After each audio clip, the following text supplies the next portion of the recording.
Confirmado o início da transmissão pela rede Alesp, aqui pelo Zoom.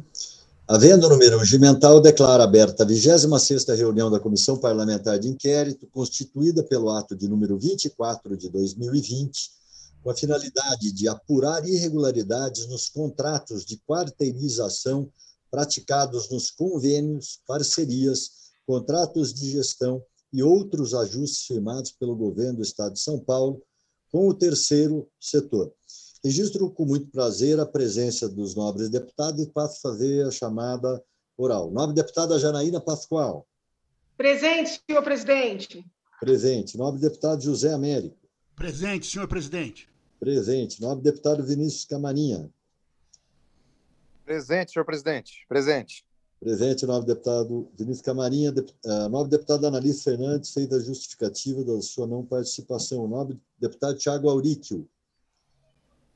Thiago Auríquio também deve estar contraiu o Covid. Estamos desejando um bom retorno, pronto restabelecimento, nobre deputado Vinícius.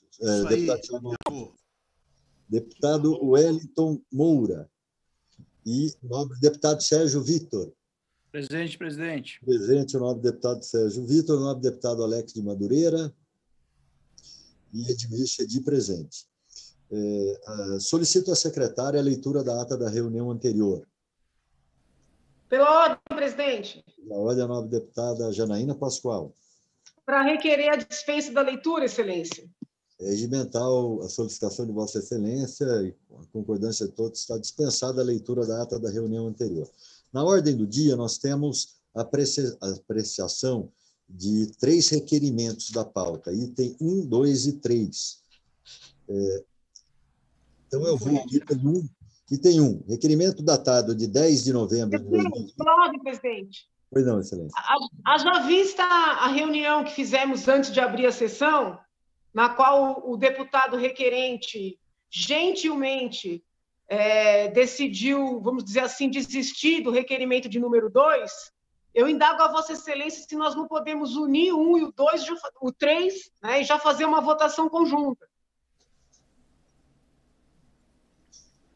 Podemos sim, Excelência. Então, o requerimento número 2 fica retirado, nobre deputado José Américo, só para confirmação. Convoca o delegado Pistori. Pode tirar. Certo. Então, o item 2 fica retirado. Eu vou só fazer a leitura dos 2 requerimentos e podemos fazer a leitura se assim todos concordarem, ninguém se manifestar contrariamente. O requerimento datado de 10 de novembro de 2020, de número 58, nobre deputado José Américo, requer seja convocada a senhora Daniela Araújo Garcia para prestar esclarecimento a esta CPI sobre a denúncia na Operação Raio X e acusação de formação de quadrilha e outros crimes praticados em conluio com Cleudson Garcia Montali a partir da Organização Social Santa Casa de Misericórdia de Pacaembu. Requerimento de item número 3, de número 60, datado também de 10 de novembro, do nobre deputado José Américo, requer seja convocado o Dr. Lauro Henrique Fusco Marinho para prestar esclarecimentos a esta CPI sobre os desvios de recursos públicos a partir da Organização Social da Santa Casa de Misericórdia de Pacaembu e fornecimento de notas fiscais sem a correspondente prestação de serviço, esclarecendo a essa CPI, inclusive, sobre o modus operandi adotado, que também é praticado por outras organizações sociais de saúde. Em discussão, o requerimento número 1 e número 3. Não havendo oradores para discutir, encerrada a discussão, em votação, o requerimento número 1 e número 3. Como votam os senhores deputados? A nobre deputada Janaína Pascoal. Como vota? Voto sim aos 2 requerimentos, senhor presidente. Obrigado. Voto sim aos 2 requerimentos. Nobre deputado José Américo. Eu voto sim nos 2 depoimentos, nos 2 requerimentos. Vota sim aos 2 requerimentos. Nobre deputado Vinícius Camarinha.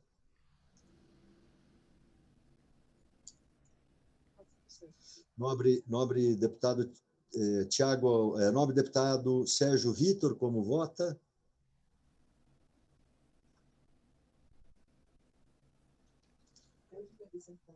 Vou pedir novamente aos colegas deputados. Como vota o nobre deputado Sérgio Vitor, o requerimento 1 e 3, Excelência? Está favorável. Desculpa, presidente, eu estou com um problema no áudio aqui. Estava tentando resolver. Eu voto Tá. de acordo com os grupos. Tá bom. Então, o senhor vota favorável ao requerimento 1 e ao 3, que é de convocação. Ok, o voto do nobre deputado Sérgio Vitor. Como vota o nobre deputado Vinícius Camarinha? Perdendo o contato, ele está na tela. Eu voto Sim, senhor presidente. Ô, deputado Vinícius, conseguiu aí o áudio de novo. Pois não, excelência. Sim, senhor presidente. Nós temos 2 requerimentos em votação, o de número 1 e de número 3, de autoria do nobre deputado José Américo, onde já tem maioria de votos votando favoravelmente. Então, eu pergunto a Vossa Excelência como o senhor vota no requerimento 1 e no número 3. Presidente, Pois não, Excelência. Alô? O senhor vota sim, Excelência?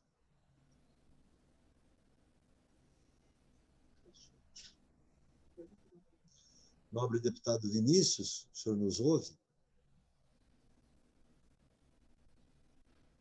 Nobre deputado Vinícius. Bom, eu também voto favoravelmente aos dois, à pauta, requerimento do deputado José Américo, do item número 1 e número 3, de convocação daquele pessoal do raio-x. Pergunto ao nobre deputado Vinícius se ele consegue nos ouvir. Consegui, presidente, ouvir. Voto sim, senhor presidente. Pois não, votou sim, tanto ao requerimento 1 como 3, né, Excelência? Obrigado. O 3, ambos são do raio-x, né, presidente? Da operação raio-x, certo? Os dois, Excelência, os dois Sim. requerimentos. Confirmado, presidente. Então, aprovado por unanimidade dos presentes aqui. Dando sequência aos trabalhos, nós queremos, desde já, agradecer o Procurador do Trabalho, o doutor Marcelo Freire Sampaio, que está presente desde cerca da hora do almoço, do meio-dia conosco, né?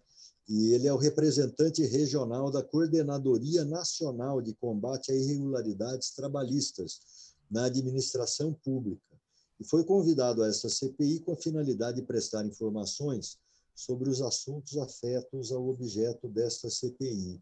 Queremos agradecer muito, doutor Marcelo Costa, a sua presença desde o início aqui dos nossos trabalhos, inclusive ouviu, quando ainda estávamos em off, o bate-papo, encaminhamento aí da CPI até o seu final, no dia 4 de dezembro. Agradecemos muito a sua presença. E o cronograma aqui, normalmente, doutor Marcelo, é o seguinte: nós abrimos a palavra ao depoente para ele fazer uma explanação, uma apresentação do que ele julgar importante por até 10 minutos, e depois nós passamos ao questionamento dos senhores deputados. O primeiro é o nobre deputado José Américo, que solicitou o convite à Vossa Excelência, quem mais uma vez agradecemos a sua presença. E depois a gente escreve os outros senhores deputados que queiram fazer algum questionamento, caso ainda paire alguma dúvida, que o senhor possa contribuir conosco aqui em aprimorar a legislação vigente das OS de saúde, esse modelo, não só de saúde, mas também de cultura, todas as organizações sociais, o terceiro setor. Então, concedo a palavra a Vossa Excelência e agradeço muito, desde já, a sua presença, saudando toda a justiça trabalhista do nosso país. Seja bem-vindo à Assembleia Legislativa, doutor Marcelo Costa. Deputado, muito obrigado. Eu que agradeço o convite, agradeço, obviamente, em nome do Ministério Público o convite, dizer que é uma satisfação a gente participar para contribuir com o debate, é um debate muito interessante, muito honrado de estar participando dessa casa aí, tão honrada também com uma história tão bonita no Legislativo brasileiro e paulista. Primeiro peço desculpas aí pela minha voz, porque também sou professor, então passei a manhã toda dando aula, então a voz está um pouco prejudicada. Eu espero que eu consiga ser compreendido se a voz falhar de vez em quando. As senhoras e os senhores já sabem a razão. Então, esse assunto é um assunto bastante, digamos assim, é um desafio para o Ministério Público e é um desafio para as relações de trabalho. eu acho que a gente pode separar esse assunto em vários tópicos.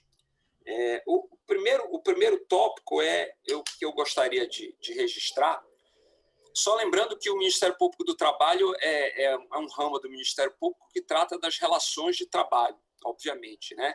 E dentro do Ministério Público do Trabalho existe uma coordenadoria que trata das relações do trabalho na administração pública, e é essa coordenadoria da qual eu participo e a razão da gente estar aqui presente para trocar essa ideia. Então, a atuação da nossa coordenadoria, a gente trabalha em várias frentes, mas o foco mais importante é o foco do combate à precarização. Esse é o nosso mote. A gente busca combater a precarização das relações de trabalho e busca, obviamente, por consequência, a regularização das relações de trabalho. Então, para a gente chegar nesse ponto, é preciso antes, me parece, eu estou fazendo aqui tudo de improviso, tá, deputado? Montei aqui uma fala rápida aqui de improviso, enquanto Vossa Excelência estava apresentando, eu estava aqui fazendo um roteiro rápido aqui de apresentação. Então, é preciso a gente falar aqui sobre terceirização, rapidinho. Então, a terceirização, é claro que eu não vou dar aula aqui, é bem rápida, só para a gente tentar fazer uma explicação rápida. Quando a gente fala de a terceirização, num passado não tão recente, discutia-se os limites da terceirização, se admitia-se a terceirização de atividade, meio e fim. Então, essa era a grande discussão na Justiça do Trabalho sobre isso.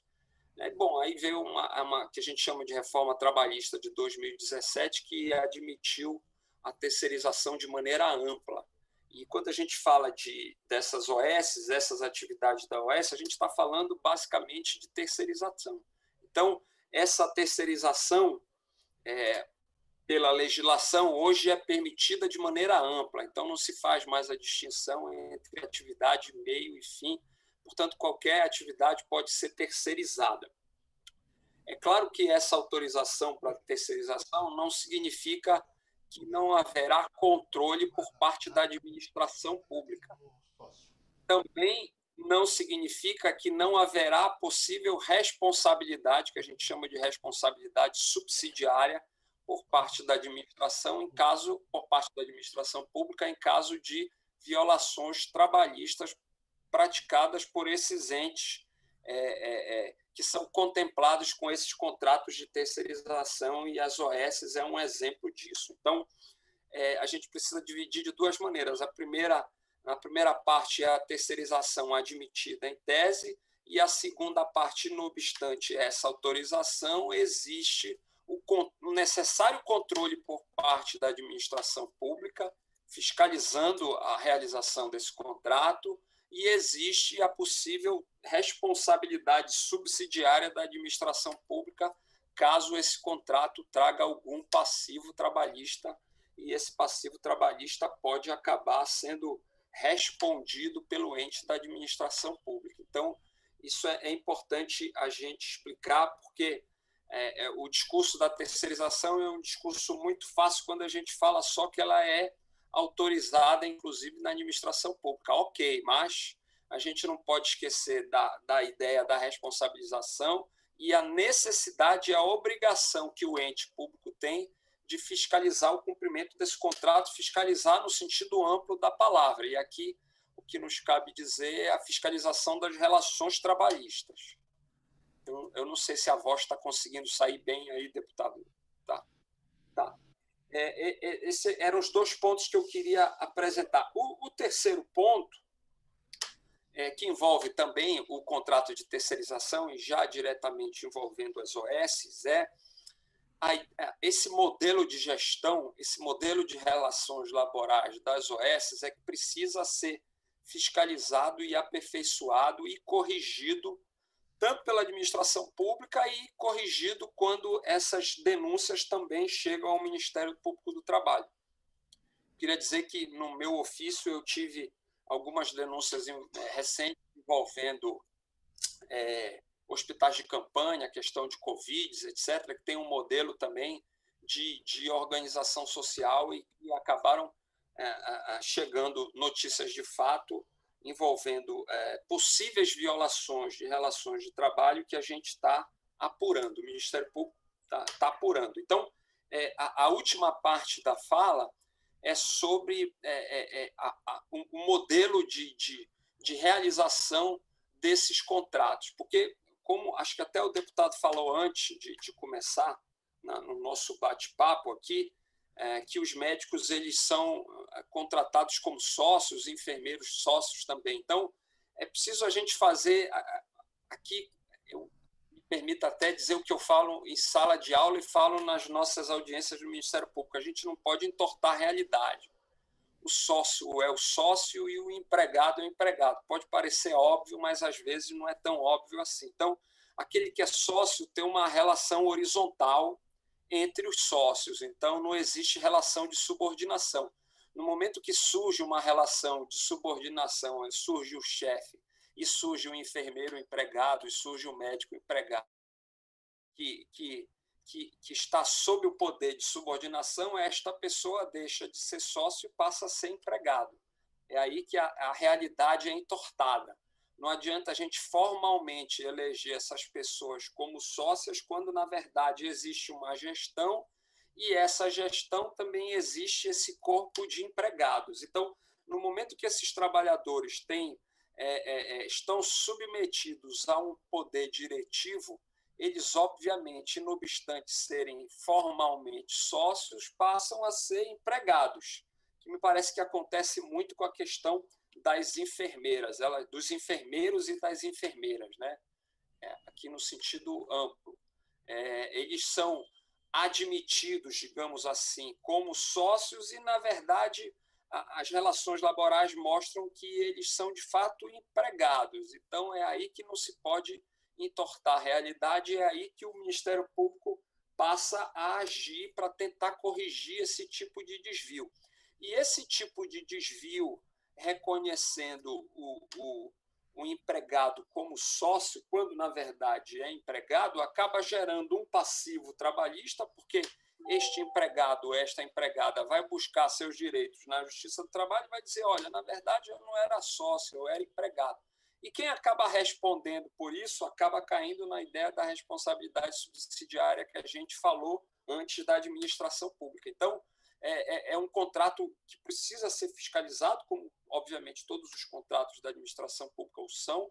É um contrato que está sujeito às diretivas do direito administrativo, princípio da legalidade, etc., mas é um contrato que envolve também as relações laborais, porque é um contrato que envolve prestação de trabalho. Então, esses eram os aspectos assim mais importantes que eu queria apontar, a necessidade de que isso precisa ser efetivamente discutido, esse modelo de gestão, porque o que a gente está vendo hoje no cenário atual é efetivamente contratos de sociedade alcançando trabalhadores que não são sócios, na verdade são empregados. Então, isso precisa ser efetivamente fiscalizado pelo poder público, fiscalizado pela administração pública e fiscalizado também pelo Ministério Público do Trabalho. Eu não sei, deputado, se eu consegui apresentei um parâmetro assim, a voo de pássaro aqui, superficial, porque é um assunto que efetivamente talvez seja mais amplo, mas talvez depois das perguntas a gente consiga aprofundar um pouco mais. Muito obrigado, doutor Marcelo Costa, pelas suas explanações iniciais. Desde já, então, eu passo a palavra ao nobre deputado José Américo para fazer seu questionamento, posteriormente a nobre deputada Janaína Pascoal, e eu recebo aqui, sobre a mesa, recebi do nobre deputado Tiago Auríquio, que está com Covid, adaptado, mas ele me encaminhou aqui um questionamento que eu farei oportunamente. Eu passo a palavra ao nobre deputado José Américo. Muito obrigado, senhor autor presidente. do requerimento. Queria saudar o... O senhor pode aumentar o volume, excelência? Opa, já vou aumentar. Vamos lá, Aline Pássaro. Vou aumentar aqui o volume. Pronto, deixa eu aumentar o volume aqui. Pronto. Agora melhorou? Melhorou? Putz, aconteceu algum problema aqui. Aconteceu algum problema na minha máquina aqui. Eu vou pelo celular. Eu estou ouvindo bem. Agora estou ouvindo. Você está me ouvindo? Vocês estão me ouvindo agora? Estão me ouvindo? Sim. Sim. Eu vou tentar entrar para um lugar melhor, como dizia a Dilma. Vamos ver. O senhor está me ouvindo, doutor? Bom, queria, então, agradecer a sua presença, agradecer ao presidente. Doutor Marcelo, eu acho que nós estamos vivendo, vou fazer uma pequena introdução, mas não vou ser muito longo, não me alongar tanto, não. Eu acho que nós estamos vivendo o ocaso das OS, tal como foram imaginadas quando a lei as criou, né? Estamos vivendo o ocaso, porque o objetivo era que você tivesse entidades sem fins lucrativos, que, por sua vez, digamos, prestariam um serviço, contratariam pessoas e prestariam um serviço complementarmente ao poder público. Hoje, nós temos uma dupla situação, ao contrário do que foi aprovado, quer dizer, um duplo revés.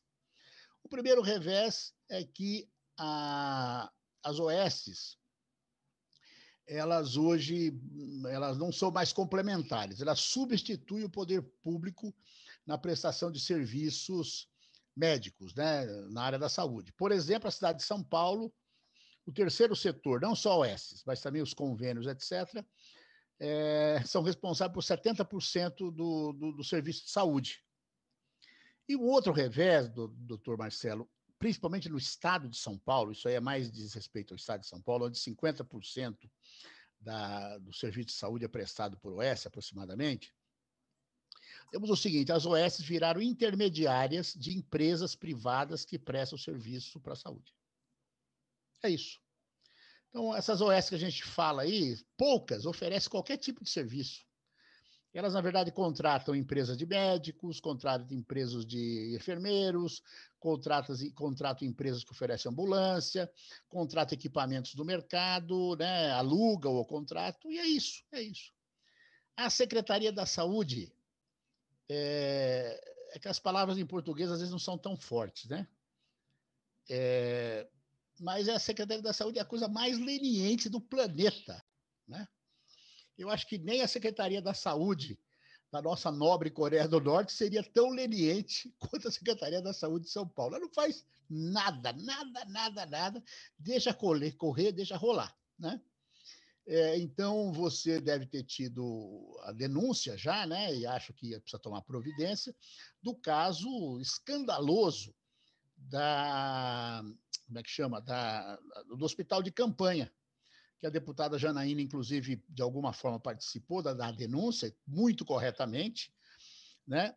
Você teve indiretamente o caso dos equipamentos que foram comprados da China e até agora estão nebulosos, né? E a deputada fez uma convocação tal que eu concordo, que a gente precisa apurar, precisa aprofundar.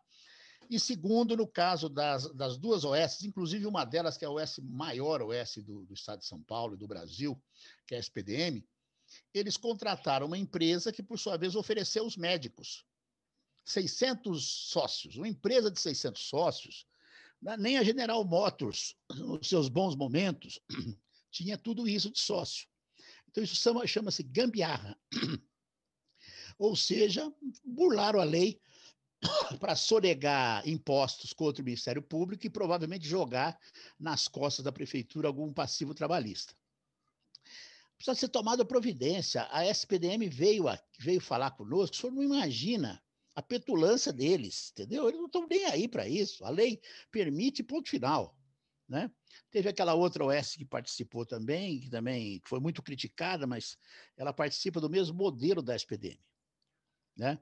Então, eu acho que isso aí, você pegar o Hospital Geral de Registro, com o Instituto Sócrates Guanais, pegar o Hospital Serraria de Diadema, você pegar vários outros hospitais, Hospital Pedreira aqui em São Paulo, você tem N situações, né? N situações.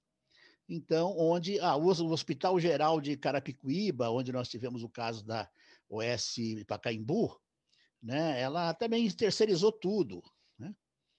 Bom, então, quero dizer para o senhor o seguinte, quer dizer, eu estou realmente muito desanimado, acho que a Secretaria da Saúde é leniente, a Secretaria da Saúde tinha que modificar a sua forma de avaliar contratos, ela tem uma comissão que avalia contratos de forma burocrática, essa comissão tinha que, porque os membros dessa comissão são solidários do ponto de vista de irregularidade, ou seja, se houver irregularidade, eles podem ser processados pelas irregularidades ocorridas no âmbito das OS ou das contas das OS. Mas lá a aprovação é meramente burocrática. Eu, inclusive, estou com um movimento lá dentro de propor a rejeição de todas as contas até que eles garantam uma auditoria dessas contas antes delas chegarem lá nessa comissão. Mas, enfim, eu acho que a situação está muito grave. Mas uma coisa que me deixou muito preocupado, doutor, e aí vai uma pergunta para o senhor, é o seguinte, o Sindicato dos Médicos apresentou um relatório para mim, para o meu mandato, e eu depois vou socializar na CPI, os membros da CPI, que é o seguinte, ele chega a citar três OSs que fazem pagamento em caixa 2. Eles disseram que já passaram isso para o Ministério Público.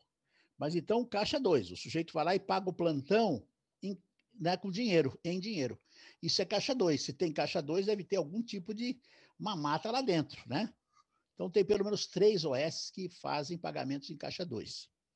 E que isso é quase que uma norma nesse período de pandemia, foi mais que uma exceção, essa coisa de pagar em caixa 2, né? Então, eram essas coisas, e queria ver o seguinte, o que o Ministério Público tem feito para que a gente possa lutar contra essa mecânica de precarização do trabalho. Então, mecânica de precarização de trabalho, que é PJ mais empresa, e segundo, casos criminais, como é o caso da OS do AMB, e o caso dos Caixa 2. É só isso. Obrigado. A palavra ao doutor Marcelo. Então. Deputado, eu agradeço as observações. Vamos lá. Eu fiz algumas observações aqui enquanto Vossa Excelência estava falando, sobre a questão do caso das OS, assim, e aqui é uma opinião particular, não é uma opinião do Ministério Público. Eu acho que talvez seja o ocaso similar ao ocaso das cooperativas que aconteceram no passado, né, que foram tão frequentes e hoje já não são tão mais frequentes. Perfeitamente, doutor, perfeitamente. Excelente exemplo. São nomenclaturas diferentes para o mesmo fenômeno, né? Que é o fenômeno da precarização das relações laborais. Então, você usa várias capas, mas o fenômeno é igual. Então, era essa primeira observação que eu queria fazer.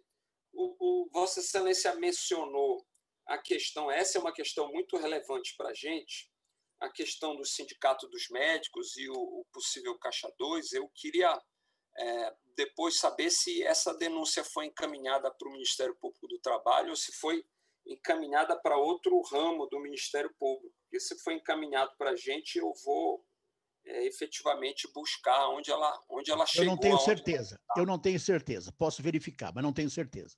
Tá, eu agradeço. E em relação à SPDM, esse modelo de gestão a gente já conhece um pouquinho lá, porque a gente tem, inclusive, um procedimento envolvendo a SPDM. Encaixa exatamente na nossa fala inicial, deputado, que é aquela ideia de entortar a realidade, né? Você elege 600 sócios, quando, na verdade, sócios são 2 ou 3, né? Todos os demais são efetivamente empregados. Então, esse é um modelo de gestão que o Ministério Público considera como fraudulento. E pelo fato de ser fraudulento, ele precisa ser desmantelado. Claro. Além disso, obviamente, traz os reflexos trabalhistas dessa fraude. Agora, só uma observação. O Ministério Público do Trabalho, a gente trabalha só com as fraudes trabalhistas, né? As repercussões criminais, dependendo do crime, a gente encaminha para o MP estadual, para o MP federal. Então, especificamente em relação à fraude trabalhista, deputado, aí é a nossa obrigação agir e a gente tem que agir. A gente já conhece esse modelo e eu posso lhe garantir que o nosso procedimento, aliás, conduzido, inclusive, em conjunto com outros colegas, está sendo desenvolvido. Eu não sei se a questão vai chegar na jurisdição ou não, aí só o tempo vai dizer, mas o fato é que a nossa lupa está nesta questão, sim, registrando que o âmbito de ação do MPT são as relações laborais. Ok. Eu não sei se respondi a sua pergunta, deputado. Não, respondeu sim. Respondeu sim. O senhor fala da fiscalização para combater a precarização do trabalho, né, através das PJs, quer dizer, se fixou mais na questão das empresas, que é muito grave, e eu vou, então, doutor, falar com o Sindicato dos Médicos para tentar dirimir essa dúvida, pedir para o presidente Dourado entrar em contato com o senhor para dirimir essa dúvida. Eu realmente não tenho certeza se a questão da Caixa 2, que, na minha opinião, é um crime, além de trabalhista, não é só um crime, acho que nem é um crime trabalhista, né? Talvez não tenha sido encaminhado. É uma fraude trabalhista, deputado, se o senhor me permite. É uma fraude trabalhista também, pagar em Caixa 2. Tudo, mas também é lavagem de dinheiro, também é Caixa 2. Bom, eu vou falar com o sindicato para eles entrarem em contato com o senhor, ou a Juliana, ou o doutor Dourado, para explicar isso, se foi para vocês, dizer como é que foi. Se não foi, é para onde foi, tá bom? Estamos à disposição. Estamos à disposição. Obrigado.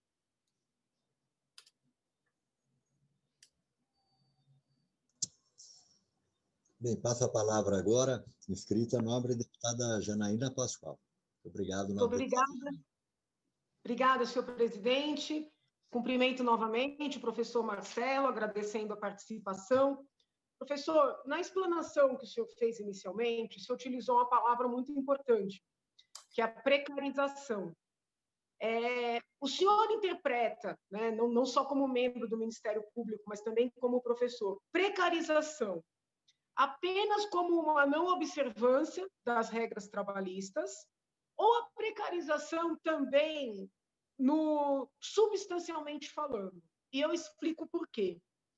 Porque quanto mais eu ouço, não só aqui no âmbito da CPI, mas na vida mesmo, atendendo pessoas no gabinete, conversando até com médicos, eu não tenho médico na família, mas médicos próximos. E o que eu penso, o que eu entendo é o seguinte: os médicos, tanto é que eu percebi que o senhor destacou a situação da enfermagem, mas os médicos não querem ter uma situação em que eles se sintam subalternos, em que eles se sintam empregados.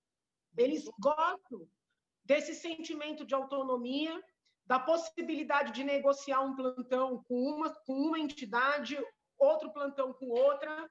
Alguns se associam a mais de uma OS, e não estamos falando só em OS, mesmo estabelecimentos, entidades privadas.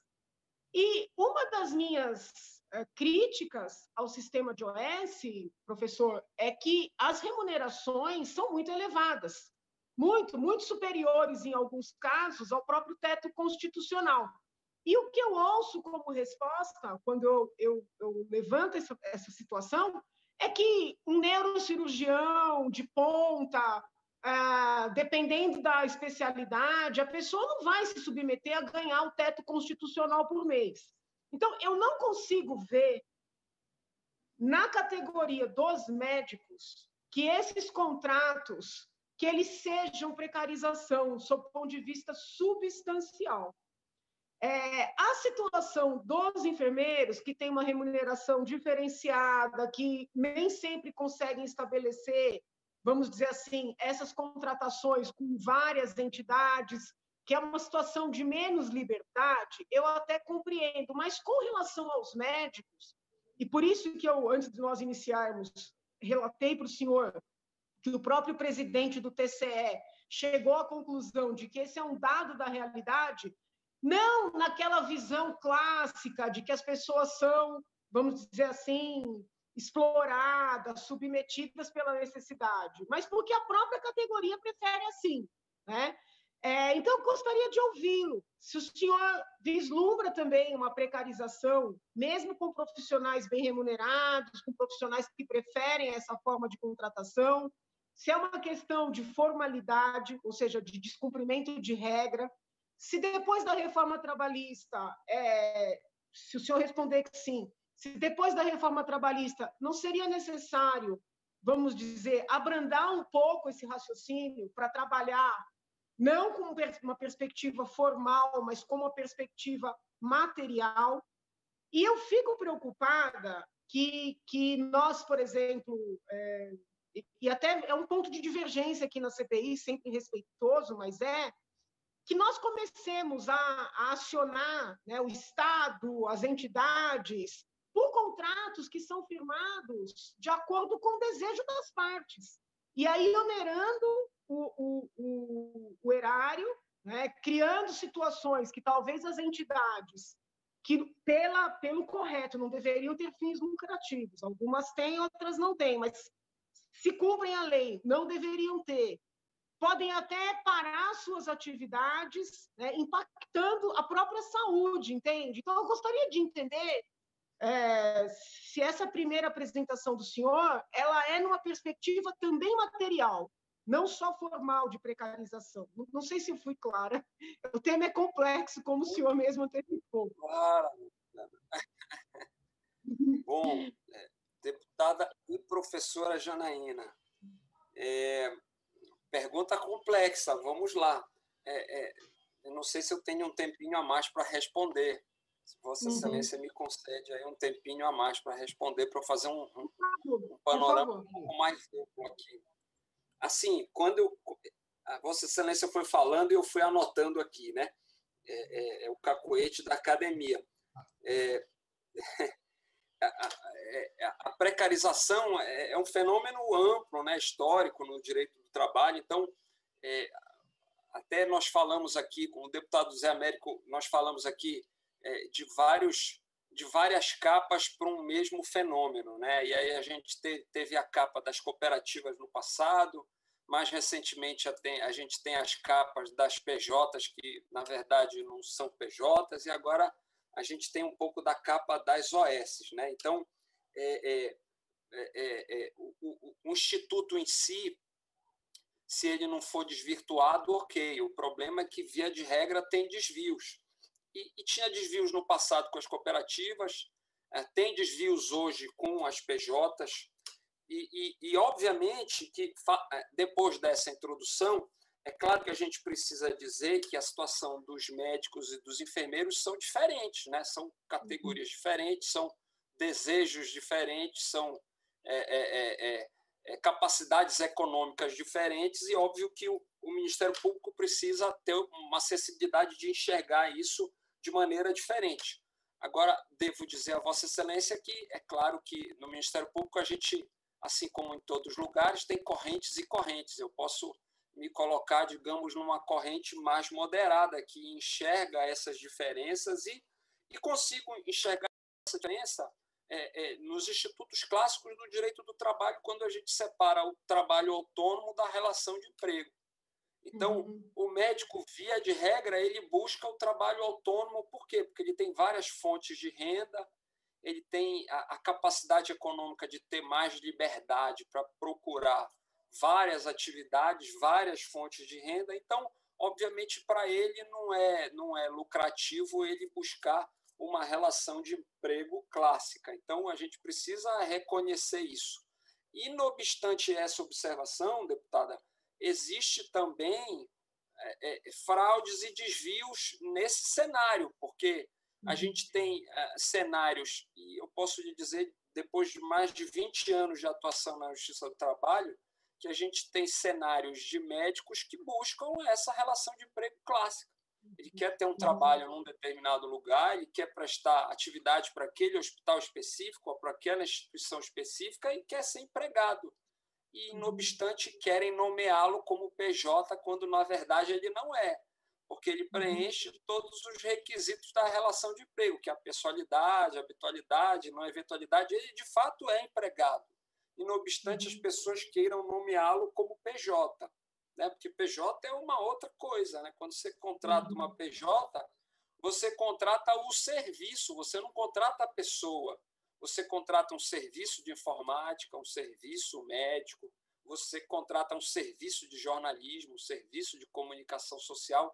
Quando você pessoaliza esse serviço, e deixa de contratar o serviço e contrata o fulano de tal, aí fica meio nebulosa a ideia da PJ, porque a PJ não pode ter pessoalidade, porque se tiver a pessoalidade e os outros elementos da relação de emprego, aí deixa de ser PJ. Então, e não obstante essa tendência dos médicos que a gente precisa reconhecer, existem médicos também que se enquadram perfeitamente na categoria do empregado e querem ser empregado e, não obstante, sejam nomeados de outra maneira.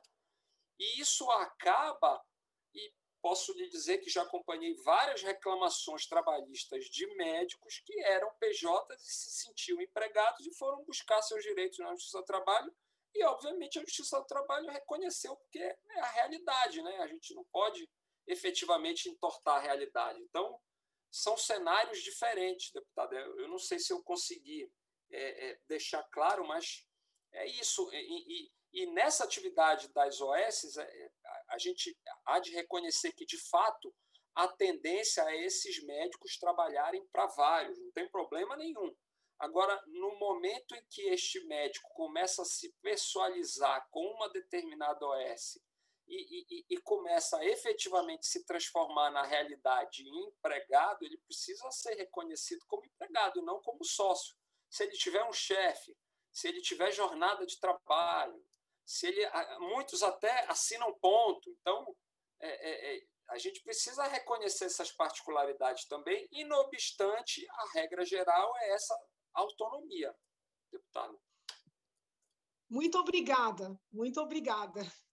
De nada. Agradecer a nobre deputada Janaína e também o doutor Marcelo. Eu passo agora a fazer um questionamento aqui, doutor Marcelo. Pelo nobre deputado Tiago Auríquio, que é o relator da matéria, ele está adoentado, contraiu Covid, passa bem, está se recuperando, claro. Né? Desejamos também saúde ao pai dele, que é o prefeito, e também está com Covid, estava internado. Desejamos aí um breve retorno ao prefeito e ao deputado. Mas eu tenho um questionamento que ele me mandou, e eu vou fazer a leitura que ele pediu para fazer por completo. Então, passo a fazer a leitura pelo nobre deputado Tiago Auríquio. Excelentíssimo Dr. Marcelo Freire Sampaio, muito obrigado pela sua presença. Tivemos acessos a estudos que apontam situação ocupacional alarmante por parte dos músicos. Os dados levantados mostram que somente 4% têm acesso ao trabalho com registro em carteira. Além disso, 24% se declaram sem carteira, entre aspas, e 70% trabalham por conta própria. Esta CPI recebeu quase 1.900 contratos firmados pela organização social Fundação OSESP, que atualmente tem contrato de gestão com o governo do Estado de São Paulo para executar as atividades da Orquestra Sinfônica do Estado de São Paulo, da Sala São Paulo e do Festival de Inverno de Campos de Jordão.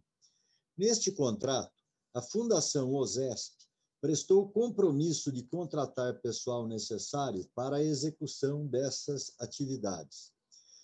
Durante a análise da documentação, percebemos um volume muito grande de músicos e de professores de música contratados diretamente com uma pessoa jurídica, sempre tendo a participação de um anuente, que era a pessoa física que, de fato, realizaria a atividade contratada. Vimos que, através da pessoa jurídica, uma mesma anuente era contratada para a ministração de aulas em sequência nos anos de 2016, 17, 18 e 19. Músicos específicos contratados via PJ para participar de concertos e ensaios seguidos em 2018, 2019 e 2020.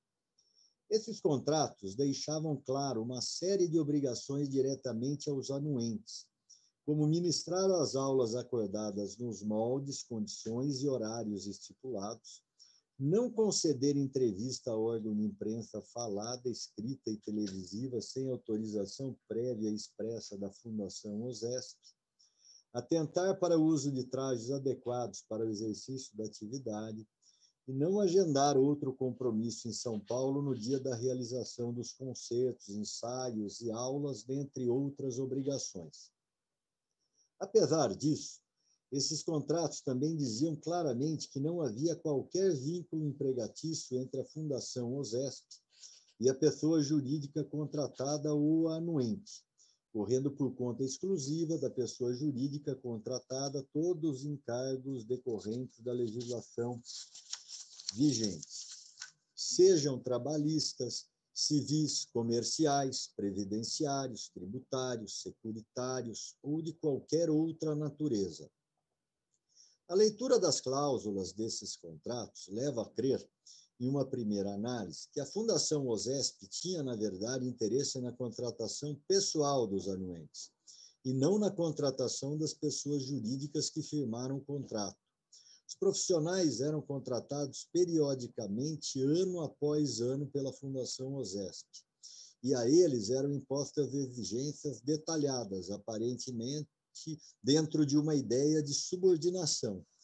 Como o senhor analisa essas informações a que tivemos acesso? É necessária uma investigação mais profunda sobre esses ajustes? O que estaria em tese sendo lesado aqui? O INSS? A Receita Federal? As normas trabalhistas? Este é o questionamento do nobre deputado Tiago Auric, o doutor Marcelo.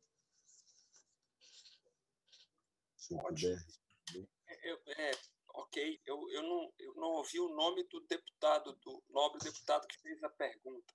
É deputado Tiago Auríquio. Deputado Tiago Auríquio. Exato. Deputado Tiago Auríquio. Muito bem. Agradeço a pergunta de Vossa Excelência. Vamos lá. Eu queria começar a responder pelo final. Em primeiro lugar, eu não conhecia a questão da OSESP, nem acho que não sei se tem procedimento no Ministério Público envolvendo essa questão da OSESP e já se posso pedir algo, gostaria de pedir desde logo que fosse encaminhada uma notícia dessa questão para o Ministério Público para a gente apurar um ofício ou um e-mail, basta um e-mail, um ofício desta questão que a gente tem a obrigação de instaurar um procedimento e apurar. Eu já deixo esse pedido registrado, se for possível, deputado.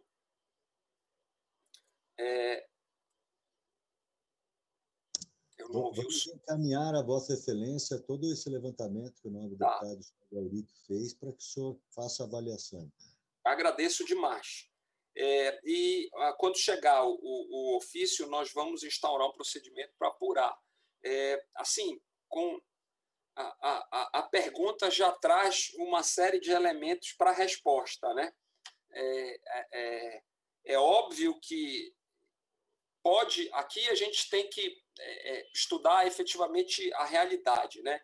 Existem situações de contratos de pessoas que são contratadas ou para um determinado concerto ou para um determinado período de ensaio, e aí efetivamente a gente pode trabalhar a autonomia do músico.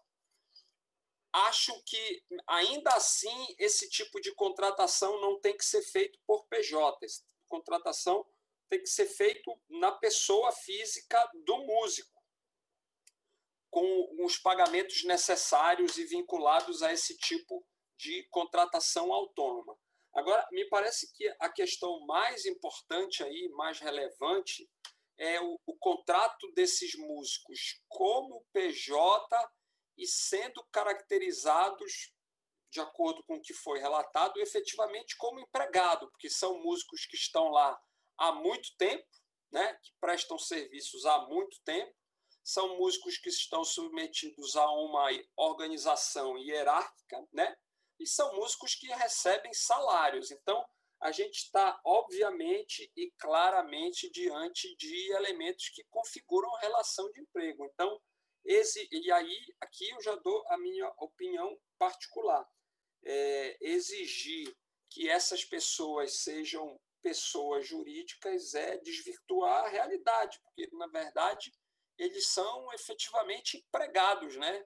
E assim eles deveriam ser tratados, né? Com salário, 13º, carteira assinada, etc. Porque exigir que essas pessoas sejam pessoas jurídicas, inclusive eles arcando com os ônus tributários decorrentes da constituição de uma pessoa jurídica só para prestar esse tipo de atividade, me parece que, à primeira vista, a gente está diante também de um desvio trabalhista ou uma fraude trabalhista, para ser bem sincero. É óbvio que isso precisa ser melhor apurado, mas, à primeira vista, eu acho que tem elementos para a atuação do Ministério Público do Trabalho, sim. Respondendo o deputado Tiago.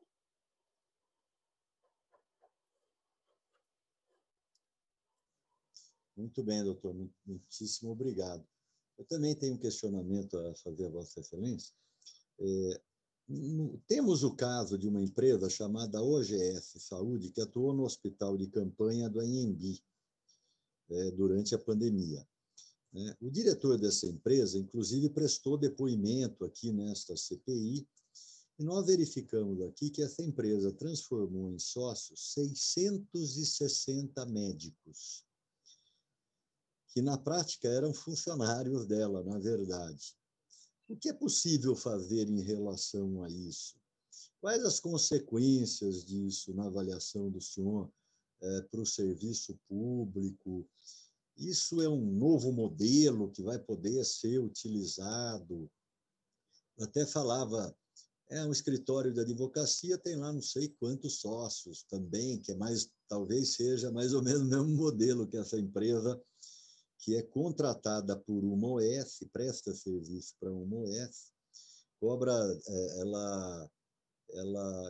cada médico que passa a trabalhar e vira sócio dessa empresa, ele compra cotas no valor de R$10, e quando ele sai, ele também vende por R$10 essa cota. O que é possível fazer em relação a isso? E como é que o senhor acha esse formato? O que o senhor pensa um pouquinho disso, doutor Marcelo?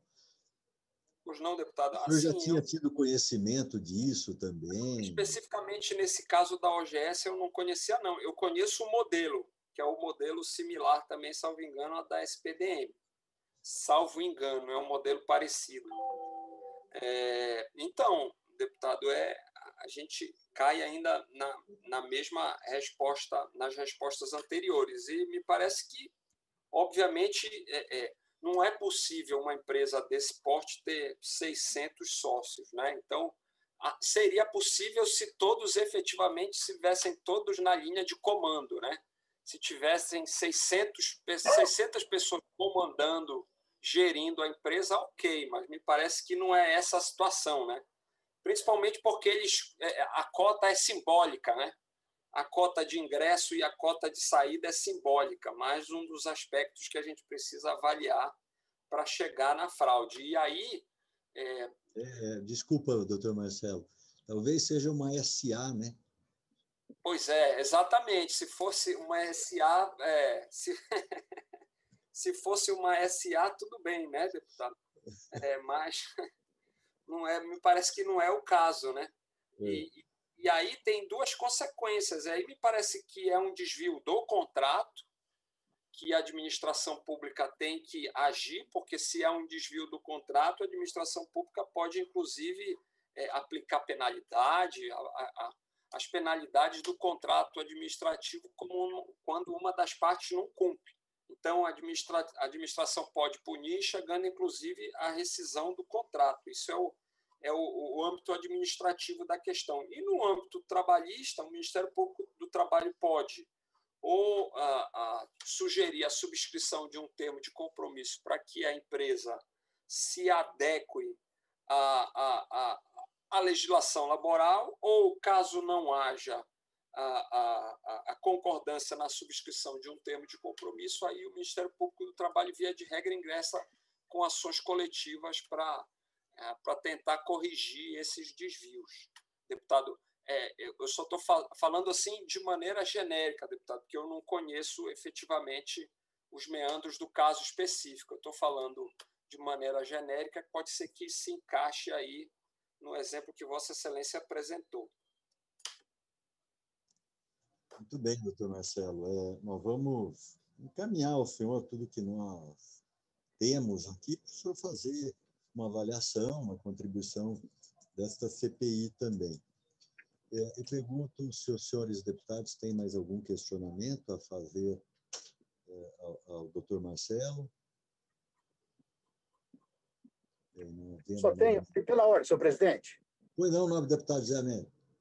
Eu só tenho digamos assim, insistir num fato, que esse crime que Vossa Senhoria apresentou, um crime já praticado. Explicar para o doutor que já é um crime já praticado, foi praticado enquanto durou o hospital de campanha do AMB, né? Foi praticado pela SPDM e foi praticado pela IAPAS, né? IAPAS também. E a pessoa, nós ouvimos naquele dia com a maior disfarçatez, dizendo que tudo isso é permitido, tal, etc. Mas só isso. O crime já é um crime já praticado, então, portanto, o Ministério Público vai ter que agir sobre o que já aconteceu e procurar responsabilizar os autores da irregularidade, né? Só isso. O resto, para mim, está ok. Perfeito, deputado. Está registrado. Ótimo. Agradeço a contribuição. Nós que agradecemos, senhor. Doutor Marcelo, passar a palavra ao senhor para as suas considerações finais, antes de dar por encerrada a presente sessão. Eu agradeço novamente o convite, dizer que a participação, sempre que o Ministério Público é convidado, a gente sempre participa. Aliás, a gente se sente na obrigação de participar desses eventos, até para esclarecer o nosso âmbito de atuação, né? Porque a gente não tem, o Ministério Público do Trabalho não tem uma atuação tão, digamos assim, midiática, né? Então, a nossa atuação, às vezes, fica... apesar de que isso no passado acontecia muito, hoje não mais. Eu acho que hoje a nossa atuação é bem mais ampla, é bem conhecida. Então, e a gente tem a obrigação de agir quando tem notícia desses fatos, e é o que a gente tem que fazer, deputados, deputadas. A gente recebe as notícias e tem a obrigação de apurar e tentar buscar a responsabilização no nosso âmbito de atuação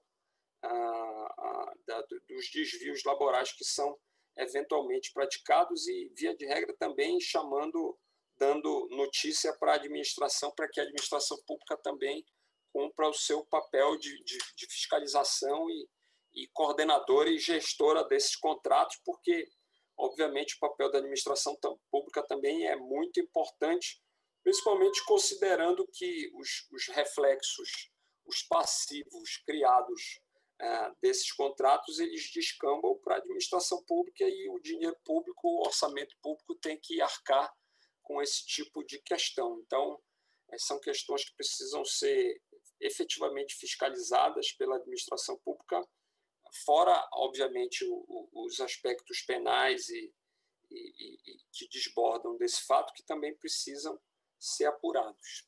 É isso, agradeço novamente a participação e deixo o Ministério Público do Trabalho à disposição de Vossas Excelências quando acharem pertinentes o nosso convite ou convocação.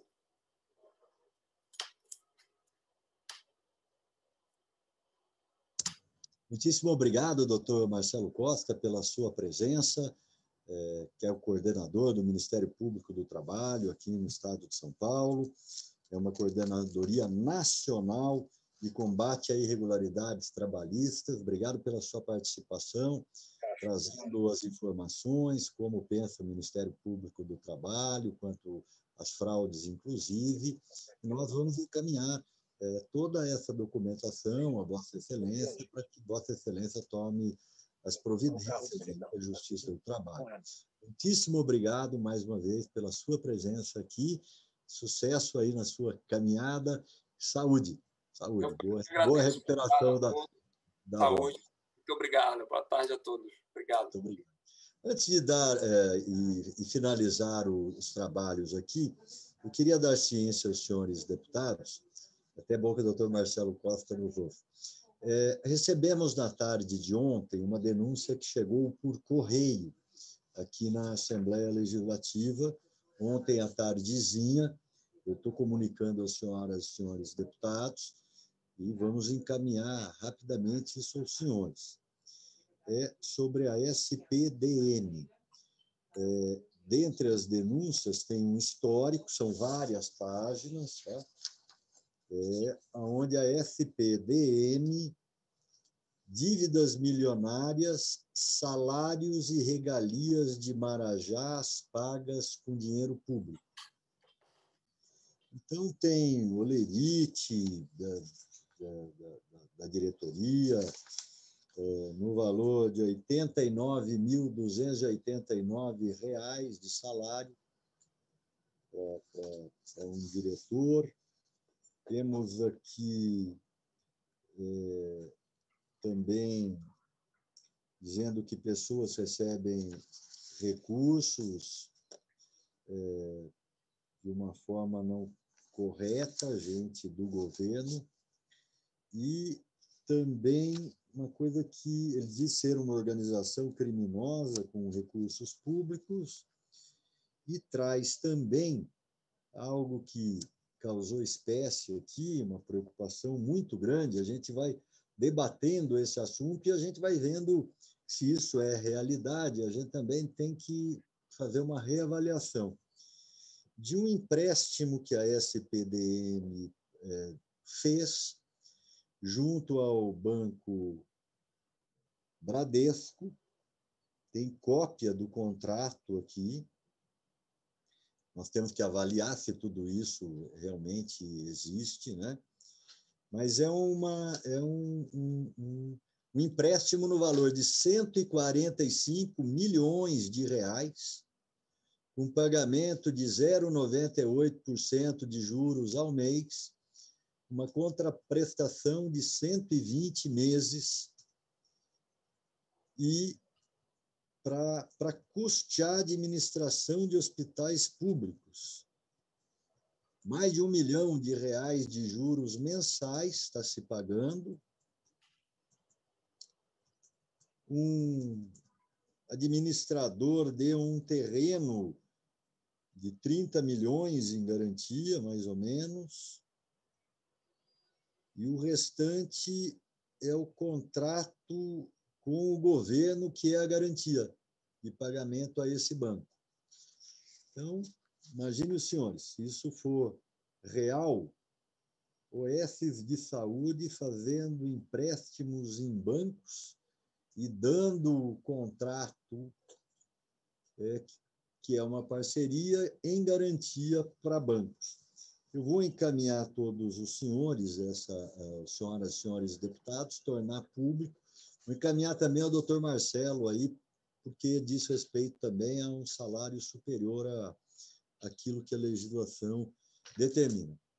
Nada mais havendo tratado, dou por encerrada a presente sessão, lembrando que na próxima semana teremos 2 audiências, na terça-feira às 10h30, na quarta-feira também às 10h30, com nós vamos trazer aqui, tentar trazer as quatro depoimentos, dentre eles do secretário municipal de saúde, para a gente ir encerrando, chegando ao final dessa CPI. Vou também passar o cronograma aos senhores deputados, que foi ajustado com os deputados presentes hoje, de apresentação dos subrelatórios, do relatório final pelo relator, o debate desse relatório. Nada mais havendo tratado, dou por encerrada a presente sessão, agradecendo a todas as senhoras e senhores deputados, telespectadores, e o doutor Marcelo Costa, representando o Ministério Público do Trabalho. Agradecer também os servidores da Casa, a Assessoria dos Deputados, a TV Alesp, a Procuradoria da Casa e a nossa secretária.